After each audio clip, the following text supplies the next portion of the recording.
Okay, so we got all the nuts, the nuts off, head bolts off. Heads are getting ready to come off right now. Before we do though, if you look at the intake ports over there, you can see that every other one seems to be a bigger one. That's a California emission head. The federal heads come with all the ports the same size, which are the smaller ones actually. So it would be this size all the way throughout the whole thing. We're gonna make the switch this go around to a federal head, go back to a federal head. This car started as a federal truck, and then somewhere along the line we had to switch to California heads because our federal heads were no good. And I now have a decent set of federal heads that we're gonna go back to.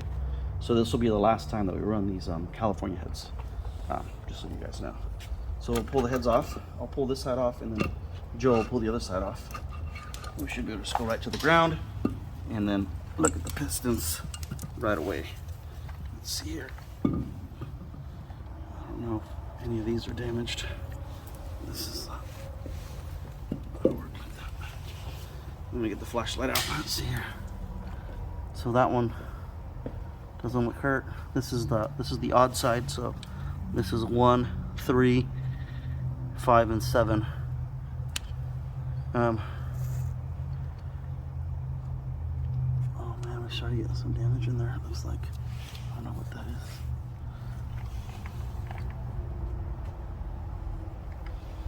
We'll look at the other side here in a second. I think that's just debris from the gasket that fell in there, but I don't see any holes or cracks in these pistons. So go ahead and yank that other side off, Joe.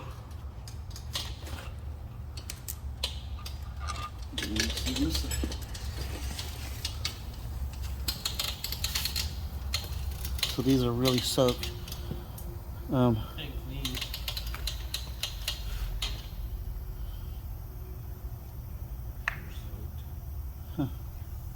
I don't see any cracks or holes there either. That's good. That's interesting.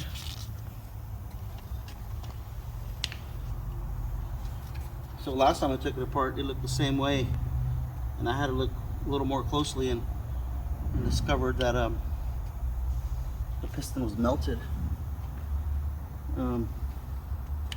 Unless we cracked the cylinder wall.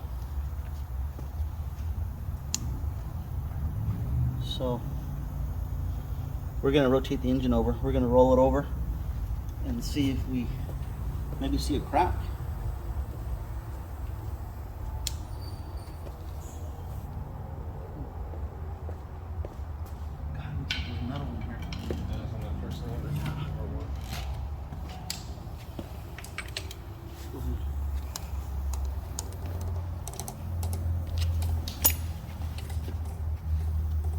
Push the green lane probably.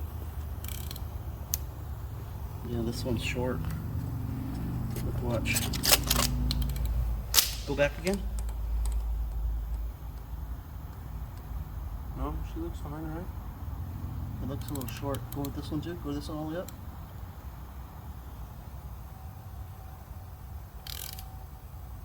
That's it. That one's short. Go this one too.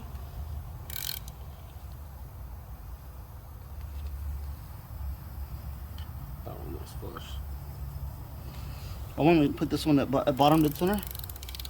So go down with this one.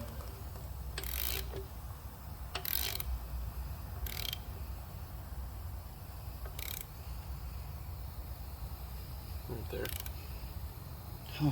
I can't tell. That's pretty crazy. Let's look at this one at a time again.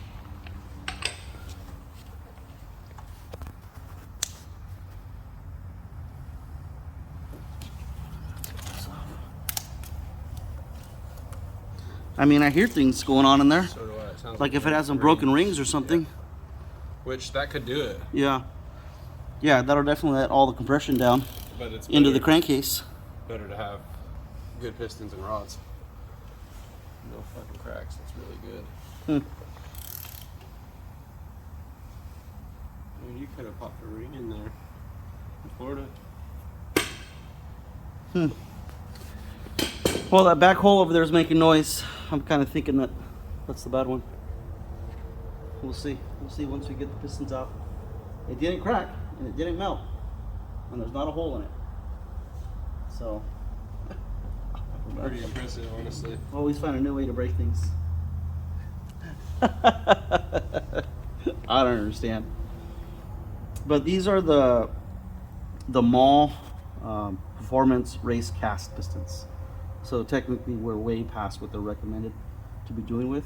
I want to say they're recommended to about 1,000 horsepower, and we're well over 1,500.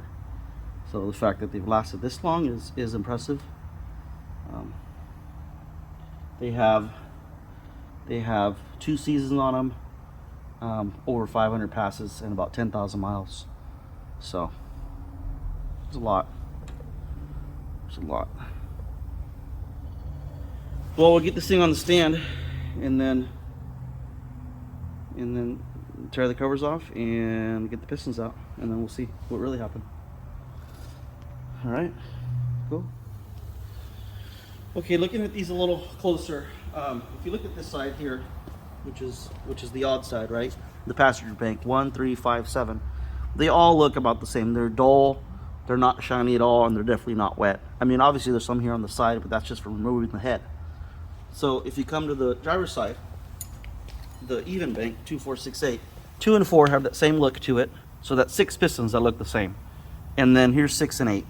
6 and 8, when we took off the header, the exhaust manifold, those 2 ports were the wettest. They were. So it led us to believe that the issue is over here.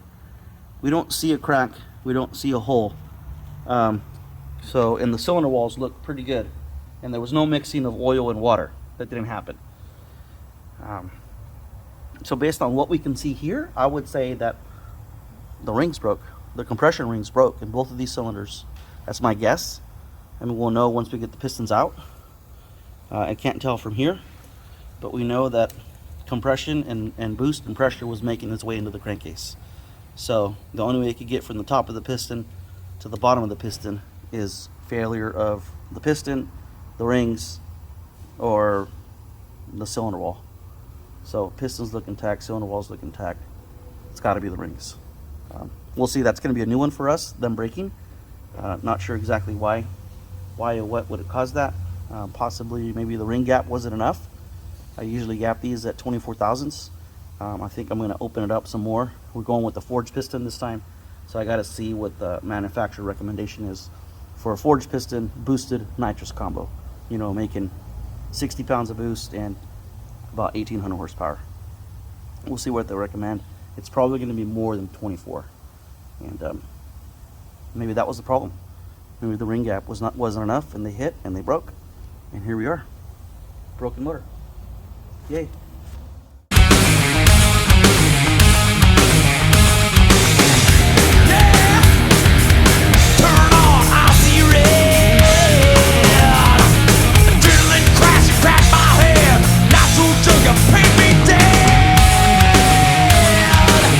Back again from yesterday. Yesterday we tore the long block down to a short block, and today we got it on the engine stand and getting ready to pop the pan off and then take a couple pistons out. Kind of short on time today, so we're just going to take those 2 pistons out and see if we can find the issue with those 2. Quick little thing before we yank the pan off. This pan is one that we make here in-house at RF Garage. We make them specifically for Duramax cars. So if you're trying to do a swap into your Camaro, Nova, Chevelle, Cadillac, pretty much any 70s type muscle car, this is the pan you're going to need. This takes out all the guesswork, all the time in fabrication, effort, money, I mean, you name it. We went through probably 10 years of having somebody help us with the factory pans, and we did modifications of the factory sump, which was steel, and then modifications of the factory upper section, which was aluminum. And I don't know, probably 3 or 4 years ago, we decided to make our own. And we've sold quite a few to people out there. It makes your swap go a lot smoother, a lot faster. And honestly, because of the time you're gonna save, your money ahead. It comes with the oil pan, all the hardware, new hardware for the pan rail, 3 AN fittings, 2 in the front, 1 in the back. The back one they're all -10. The back one is for oil drain, and the front 2 usually I use them for crankcase vent. So I have catch cans in the front of the engine on the radiator that when they're full of oil, we drain into these bungs there. So they can do all kinds of stuff. Here it is. We take the pan off now, and then we'll unbolt those 2 pistons, and let's see what we got.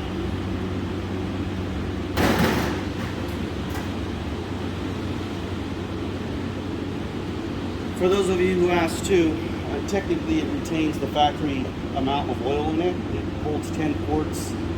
We build them with this custom low-car dipstick. It's calibrated for the pan. It's flexible and it's locking. Another thing we make is a thermostat housing. I have one of these on the car. Mine's blue. It's buried right now, so we pulled one off the shelf. This is one that we make. Billet, forward-facing. It's designed to work with the OEM thermostats. It has a port in the back for your turbo coolant. If you still run a factory turbo, it has that provision. It'll come with a nipple there or a plug, and we can include thermostats or seals if you need them. And hardware for that too, that comes with it. Hardware comes with it, and options for thermostat or seals. For the pan, we make this custom pickup here. It's the new ones that we send out come with a brand new pickup. And in the beginning, we were using old pickups and collecting cores and modifying them, but then we just started buying new ones from Melly. So these are brand new out of the box, and we modify a brand new one. We actually make our own bracket here now instead of modifying the factory one. This bracket back here is brand new, and this whole pickup is brand new on all the new oil pans. You can see here it has the aftermarket rods. These have the SoCal diesel. The street rods, they're forged street rods. Kind of for a budget build, technically rated for 1,000 horsepower. We've successfully ran them to 15, 16, 1,700 horsepower, and so far they've been good. We're hoping they're good right now too. I'm going to take them out and send them back to SoCal for inspection, and then if they give me a good clean bill of health, then they're going to go right back in, and we're going to keep rolling. And same thing with the crankshaft. This is the factory crankshaft. I'll probably have it inspected and checked, and if it's still good, it's going to go right back in too. So